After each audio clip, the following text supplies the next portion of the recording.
अगर दौड़ते हैं तो मैं रोके साइड करें।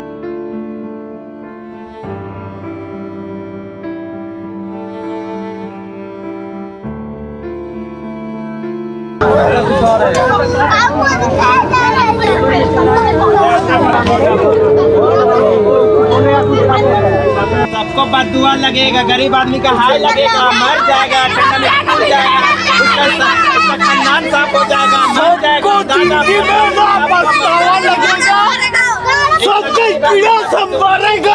इन तस्वीरों में दिख रहे लोग रोते बिलखते और चीखते चिल्लाते हुए अपनी बेबसी जाहिर कर रहे हैं। इनके सिर से अब घर का साया छिन गया है।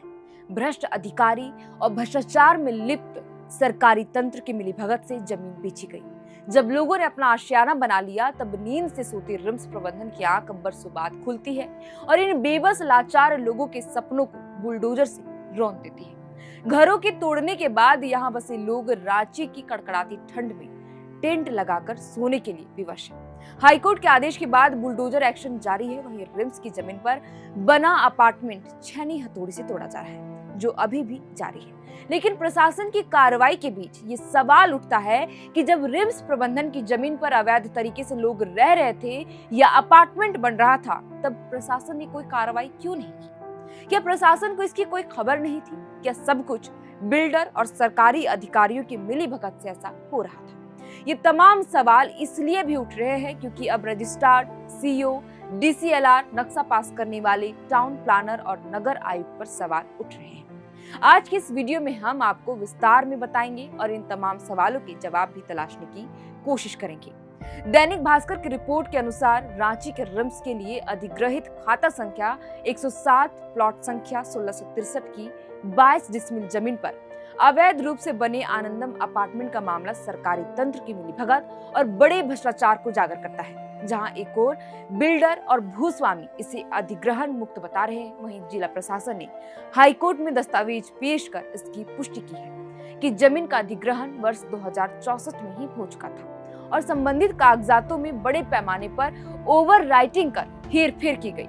इस पूरे प्रकरण में सबसे चौंकाने वाली बात तो यह है कि जमीन की रजिस्ट्री 2 महिलाओं के नाम पर मात्र 1-1 रुपए में की गई, जिस पर रिम्स प्रबंधन और जिला प्रशासन ने सालों तक कोई आपत्ति नहीं जताई और अब इस पूरे जमीन पर बने घरों को तोड़ रही है।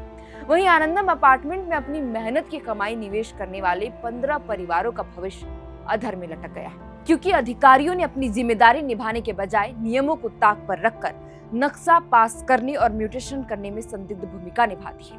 वहीं प्रभात खबर की सभी रिपोर्ट के अनुसार इस जमीन पर अपार्टमेंट बनने से पहले कई सरकारी प्रक्रिया अवैध तरीके से पूरी की गई है। नक्शा पास कराने, रजिस्ट्री कराने और बिल्डिंग बनाने की अनुमति लेने के अलावा दाखिल खारिज करने की सभी प्रक्रियाएं पूरी कर ली गई थी। बता दें कि यहाँ नगर निगम द्वारा बिल्डिंग निर्माण की अनुमति नवंबर 2020 में दी गई।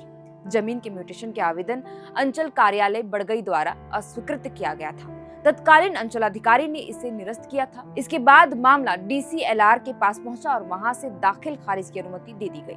वहीं साल 2021 में रेरा द्वारा भी इस प्रोजेक्ट को स्वीकृत किया गया था। सवाल यह है कि नियमों की धज्जियां उड़ाकर इन सबकी अनुमति देने वाले जिम्मेदार अधिकारियों पर अब क्या कार्रवाई होगी?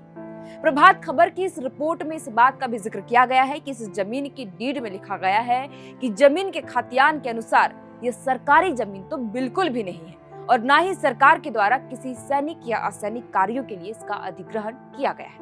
यह भूदान का भी जमीन नहीं है और वन सीमा के बाहर भी आता है। बीसीसीएल या ईसीएल की जमीन भी नहीं। इधर रिम्स प्रशासन कह रही है कि जब बिल्डर द्वारा निर्माण कराया जा रहा था, उस वक्त ही निर्माण का विरोध किया गया। मौखिक और लिखित रूप से यह बात सार्वजनिक की गई कि रिम्स द्वारा बोर्ड भी लगाया गया, यह रिम्स की अधिग्रहित जमीन है। निर्माण स्थल पर नोटिस भी चिपकाया गया। अब देखिए, इन दोनों रिपोर्ट को देखने के बाद तो यही लगता है कि जब रिम्स की अधिग्रहित जमीन पर लोग अपने सपनों का घर बना रहे होंगे, उस वक्त भी सब कुछ प्रशासन और रिम्स प्रबंधन की नजरों के नीचे हो रहा होगा। इसके तरह अगर हम बात करें तो जब एयर नाउ की टीम ग्राउंड रिपोर्ट के लिए डीआईजी ग्राउंड पर पहुंची तो वहां पीड़ित परिवार कह रहे थे कि कई ऐसे घर हैं जहां प्रशासन के द्वारा नोटिस चिपकाया गया, लेकिन कुछ घरों पर ही बुलडोजर चलाकर घरों को धराशाही किया गया। बता दें कि यह पूरा घटनाक्रम उस समय शुरू हुआ जब अदालत ने 10 दिसंबर को रिम्स प्रशासन और जिला प्रशासन को कड़ी फटकार लगाते हुए स्पष्ट किया था कि परिसर से सभी अतिक्रमण 72 घंटे के भीतर हटाए जाए। इससे पहले भी प्रशासन की ओर से अचानक अभियान शुरू किया गया और कार्रवाई को रोक दिया गया, जिसके बाद ही कोर्ट ने नाराजगी जताई थी। हालांकि मंगलवार की कार्रवाई इसी दबाव में की गई, लेकिन स्थानीय विरोध और रणनीति की कमी के कारण प्रशासनिक कोशिशें अधूरी रह गई। बताते चले कि रिम्स परिसर में अतिक्रमण आज का नहीं बल्कि वर्षों से बड़ा मुद्दा रहा है, जहां मंदिर, दुकानें, घर, गैरेज, अस्थायी शेड और कई पक्के निर्माण घर खड़े हैं।